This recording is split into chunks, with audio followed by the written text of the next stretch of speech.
Oi, eu espero que esteja tudo bem com você, mas se você não estiver, eu espero que fique com esse vídeo. Já vou avisando que eu tô falando assim, porque é um vídeo de SMR, mesmo que ele tenha esse conteúdo pro Enem um dia praticamente antes do Enem.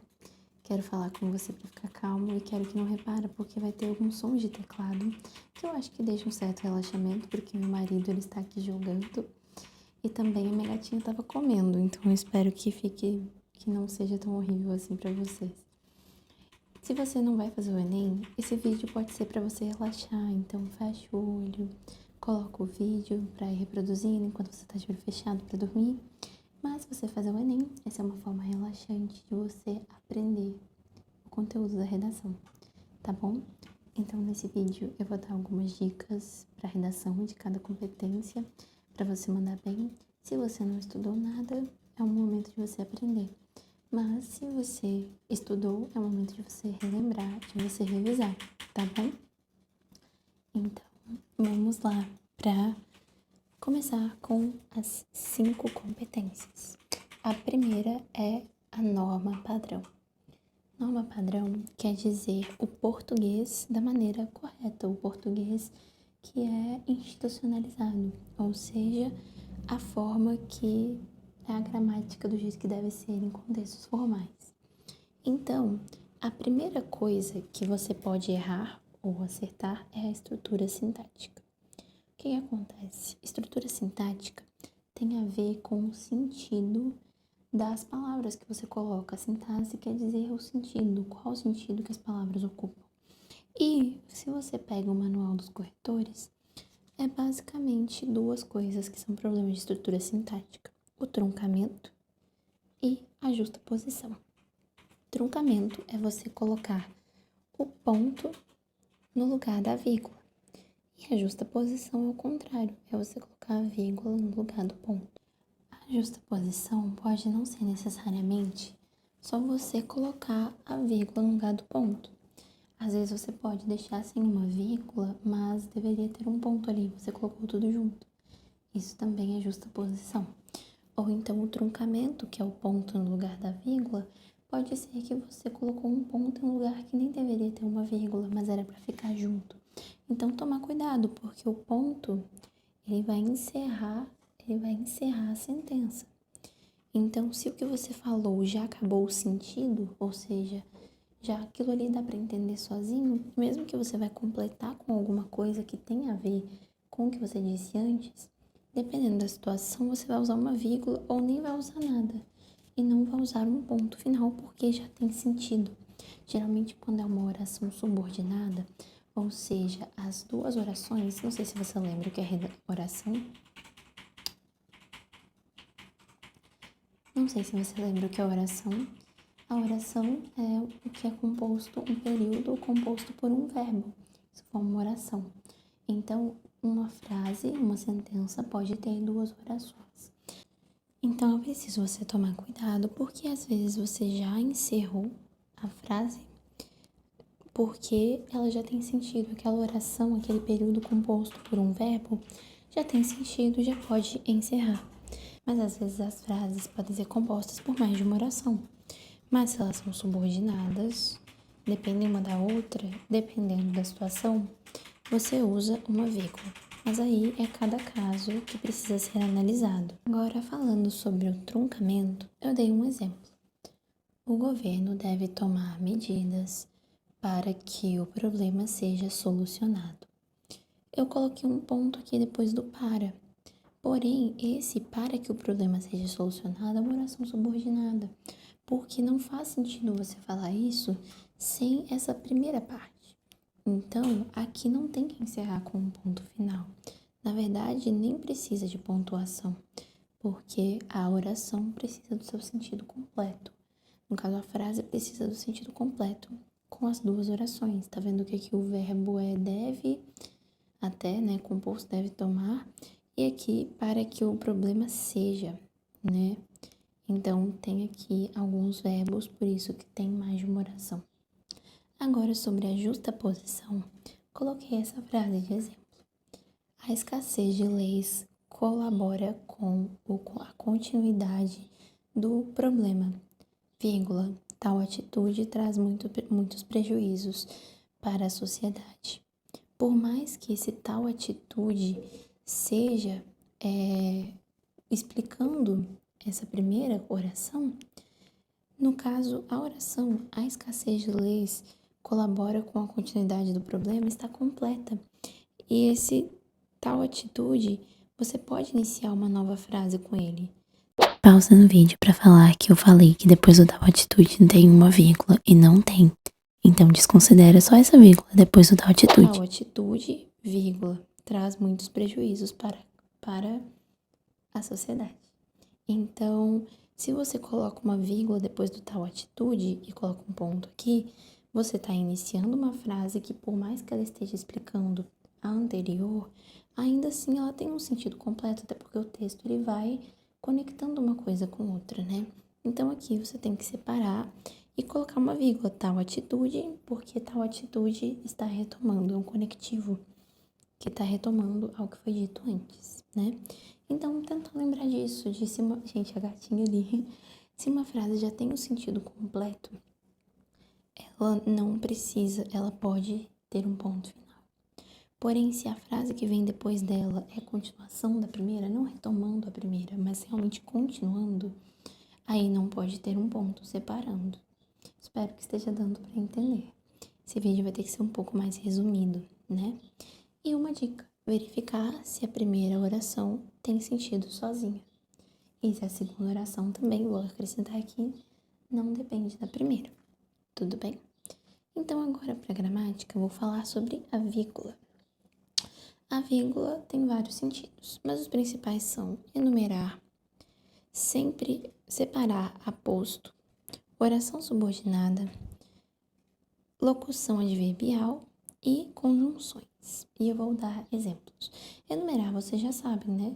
É quando eu falo, eu fui na padaria comprar pão, vírgula, mussarela, vírgula, mortadela e pão de queijo. Então, você enumerou. No caso de separar o aposto, aqui temos um exemplo. O governo, vírgula, responsável pelo bem da nação, vírgula, deve criar políticas e continua. Esse responsável pelo bem da nação é uma característica do governo que não é importante para a frase. Pensa bem, o governo deve criar políticas, não precisa disso. Isso aqui é um aposto. Então, ele é separado por vírgulas. Pensa como se fosse um parênteses. Um parênteses também fazia esse papel da vírgula aqui. Tudo bem? Então, isso aqui também eu vou aproveitar e ir lá para a competência 5, né? Isso aqui é o detalhamento, mas eu vou voltar aqui depois. Agora sobre a oração subordinada. O exemplo, uma vida cheia destas lutas, sair de casa cedo e ir trabalhar. Uma vida cheia dessas lutas, sair de casa cedo e ir trabalhar. Essa frase aqui, sair de casa cedo e ir trabalhar, não tem sentido sozinha. Ela é subordinada à primeira, assim como a primeira também é subordinada à segunda. Uma vida cheia dessas lutas. Que lutas? Então, para separá-las e não colocar um ponto final, porque elas dependem uma da outra, coloca uma vírgula. Principalmente se uma for antecipada. Porque uma vida cheia destas lutas depende completamente dessa segunda. Então, precisa de ter uma vírgula. A locução ou advérbio. Sobre o advérbio, esse problema é, infelizmente, muito presente. Infelizmente, é um advérbio de modo, porque o modo como que esse problema foi muito presente, né? Porque o verbo é o é infelizmente, de maneira infeliz. O advérbio é a característica do verbo. Você lembra que o adjetivo é a característica do substantivo? Por exemplo, se eu falar, a Maria é muito bonita. Maria é um substantivo próprio. É um substantivo, é uma pessoa. Bonita é a característica da Maria, então é a característica do substantivo. E por isso é um adjetivo. No caso do advérbio, ele é como se fosse o adjetivo do verbo. Então, o verbo é ser, mas como que ela é muito presente? Ela é de uma maneira infeliz, infelizmente, é um advérbio. E aí, esse advérbio precisa estar separado por vírgulas. A mesma coisa com a locução adverbial, que também é um advérbio. A diferença é que não é só uma palavra, é uma expressão toda. Então, um exemplo: a falta de empatia está, cada vez mais, prejudicando o povo brasileiro. Então, para separar o cada vez mais, tem uma vírgula, porque o cada vez mais é um advérbio de intensidade. Então, está prejudicando, né, que é a locução verbal. Então, como que está sendo prejudicada? Cada vez mais. Como não, né? Quanto está sendo prejudicada? Cada vez mais. É um advérbio de intensidade. Então, é uma locução porque são 3 palavrinhas, certo? Então, a próxima é a última de vírgula, são as conjunções. Então, conjunções geralmente portanto, fala de uma conclusão. Então, você começa uma frase com portanto, bota uma vírgula. Ou então, se ela aparece no meio da frase, ela é isolada por vírgulas. Da mesma coisa, o porém, que é uma oposição, também uma conjunção de oposição. Ou além disso, que é uma conjunção de soma. Então, geralmente, essas palavras que vão vir para somar, concluir, opor, explicar, no início da frase, precisam ter uma vírgula depois. E se for no meio da frase, geralmente se coloca entre vírgulas. Agora, uma outra parte da gramática é a crase. A crase não é um sinal de pontuação, porque o sinal de pontuação da crase é o acento grave. Isso é um fenômeno que acontece quando você tem a preposição a e o artigo a.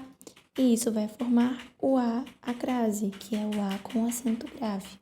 Então, isso aqui nunca vai acontecer quando tem uma palavra no masculino, porque o artigo a, por exemplo, a maçã caiu. Maçã é um substantivo feminino, por isso que tem a. Você não vai falar o maçã, certo? Então, o artigo é essa palavra que caracteriza o gênero da palavra, né? A ou o.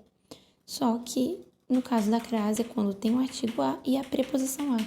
Por exemplo, se eu falar referente a esses contratos, não sei, a assinatura é referente a esses contratos.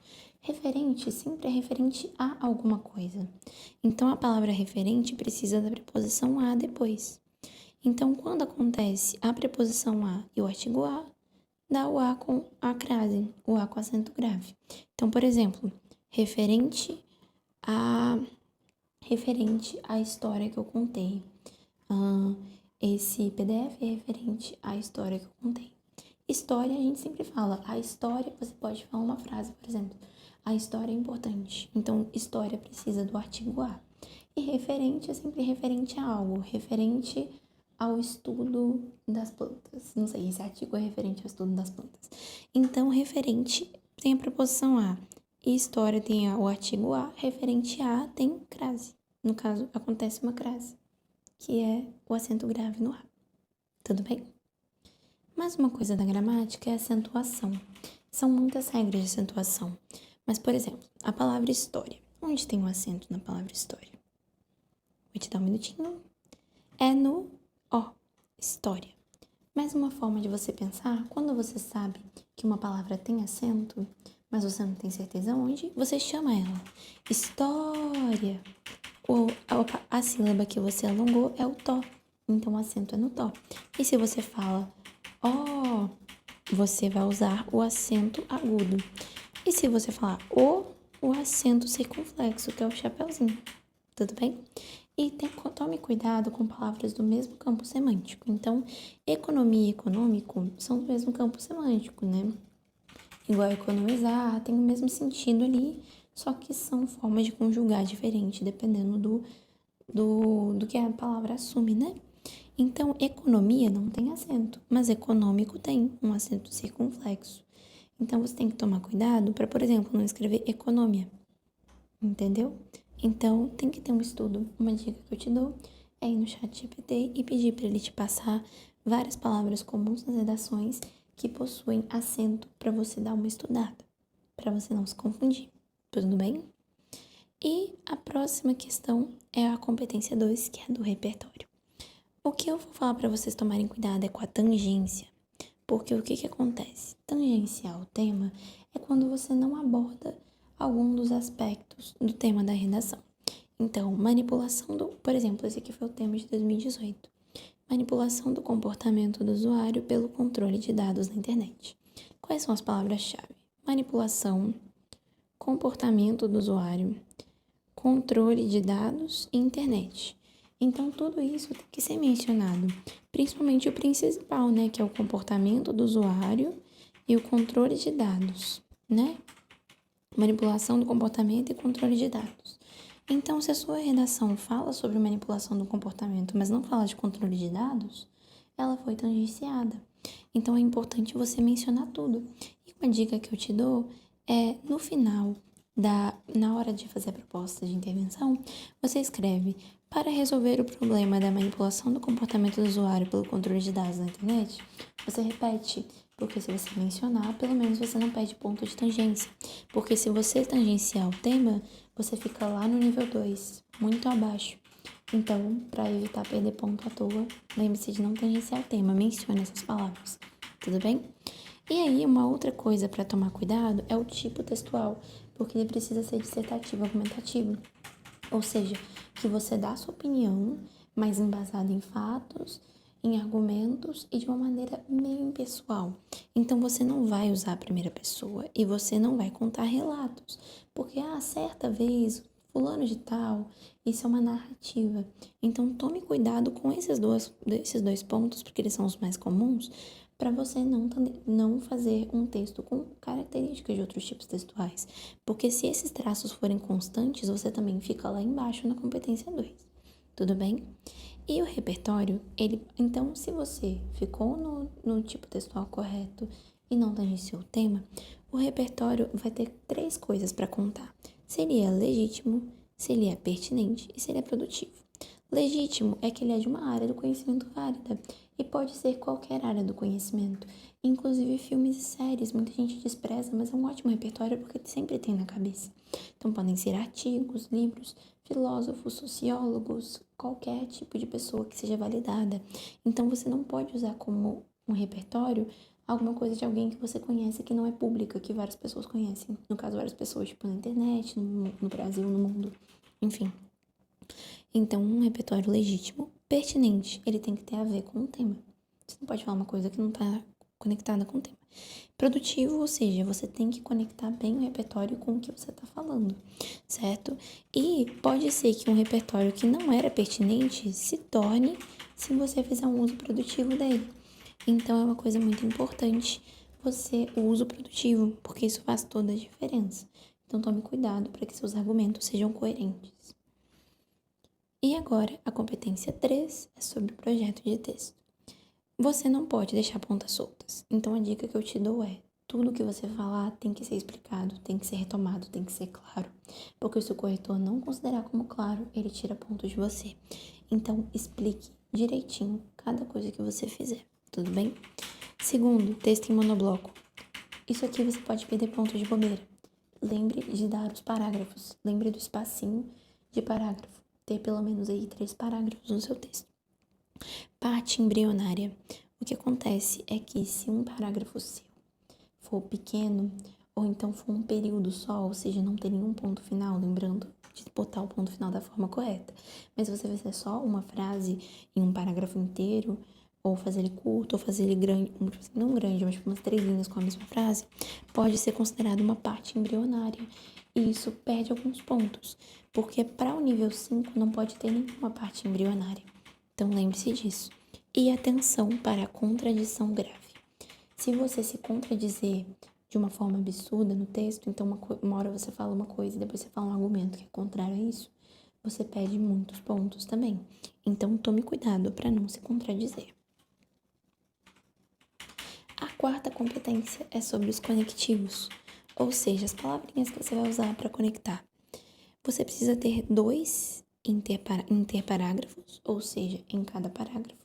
Então, você pode pegar no segundo parágrafo. Diante disso, terceiro parágrafo. Além disso, o quarto parágrafo. Portanto, alguma coisa assim. Você precisa desses operadores argumentativos. Ou seja, eles vão pegar os conectivos, retomam algo que foi dito para introduzir uma nova ideia. Uma dica que eu te dou também é pesquisar no ChatGPT ou no Google conectivos operadores argumentativos para você pegar. Geralmente, portanto, além disso, ademais, entretanto, apesar de, esse tipo de coisa. No caso, entretanto, no início do parágrafo não faz tanto sentido, mas você peça ajuda ao ChatGPT, para de usar ele só para fazer trabalho da escola e peça para alguma coisa útil, tá bom? Então, 2 interparágrafos, ou seja, entre os parágrafos. Então, só 2 vezes. Se você fizer 4 parágrafos, só 2 precisam começar. E toma cuidado com aqueles que você tá falando, que parecem conectivos, mas na verdade se referem a algo que você vai falar ainda. Você tem que retomar algo que você já disse, tudo bem? E um intraparágrafo em cada parágrafo. Ou seja, se você colocar no meio do parágrafo um mais, um porém, ou um para quê, qualquer coisa assim, você já está cumprindo esse papel de colocar um interparágrafo. No caso, isso aqui que você tem que fazer é para tirar o nível máximo. E eu sei que com certeza você vai querer tirar a nota máxima na competência 4. Tudo bem? E a tangência também perde pontos nessa competência 3 também, inclusive. Então, tome cuidado com a tangência de novo, para você não perder ponto em várias competências. E por fim, a competência 5. Essa eu acho mais fácil. Você vai fazer uma proposta de intervenção, ou seja, uma possível solução para o problema apresentado. E essa proposta de intervenção precisa ter esses 5 elementos. Para você tirar a nota máxima, tem que ter esses 5 elementos, que é o agente, ou seja, quem vai fazer essa ação? Geralmente o governo, ONGs, qualquer pessoa que tem autoridade para fazer uma ação para mudar o problema. A ação em si, o que vai ser feito? O modo como vai ser feito, a finalidade, então, para que vai ser feito, e um detalhamento. Aí, o detalhamento, eu volto para o meu exemplo lá na primeira, que eu falei, o governo responsável pelo bem da nação. Você está falando que o governo, que é o agente, deve criar políticas, que é a ação. Mas o responsável pelo bem da nação é uma coisa a mais, você está caracterizando o governo. Então, detalhamento, e esse aqui é perfeito. Então, você pode detalhar o agente, você pode detalhar, por exemplo, você pode falar assim, criar campanhas, uma ação, criar campanhas de conscientização por meio da internet, que seria o meio, né? Vou até voltar aqui. Então, a ação, criar campanhas, o meio, a internet, e você pode detalhar esse meio. Ou seja, falar na internet, por exemplo, no Instagram e no Twitter. Você está detalhando o meio. Então, você tem que fazer esse detalhamento, que é isso aqui, muita gente perde ponto de bobeira. A finalidade, eu recomendo você colocar assim, para que tal coisa seja feita. Então, deixar claro que aquilo é a finalidade, é o porquê. E o modo e o meio, é bom você colocar por meio de. Você tem que ser explícito, porque pode ser que o corretor interprete de uma forma que não é o que você quis dizer. E, infelizmente, o texto não é o que você quis dizer, é o que você fez e o que o corretor interpretou. Então, geralmente, na finalidade, use para alguma coisa. No modo e meio, por meio, para ficar bem claro. E a ação deve, é necessário, né, falar esse tipo de coisa. E o agente é só colocar o governo, as ONGs, os influenciadores, qualquer pessoa. A questão é que essa proposta ela não precisa ser boa exatamente, ela precisa ser bem feita. Então você pode colocar uma coisa muito irreal, que isso não importa para o Enem. O importante é que ela seja feita com esses elementos. Tudo bem? Eu poderia falar muitas coisas, mas esse vídeo não é tão longo assim. Então, eu espero ter te ajudado do fundo do coração. E que se você não vai fazer o Enem, que tenha sido relaxante esse vídeo. Tudo bem? Então, boa sorte no Enem. Eu te desejo tudo de bom. Vai dar certo, tá? Dá tempo de olhar alguma coisinha, mas não preocupa tanto. Porque vai dar tudo certo. Tudo bem? Vai dar tudo certo, tudo certo. Então é isso. Pesquisei algumas coisinhas também, mas eu espero ter te ajudado. Então, beijinhos. Fica bem. Boa sorte na prova, se você for fazer o Enem. Se você estiver vendo isso antes do Enem. Se você estiver vendo isso depois e precisar estudar pro ano que vem, pode voltar no vídeo sempre que quiser. Tchauzinho, tchauzinho, tchauzinho, tchau.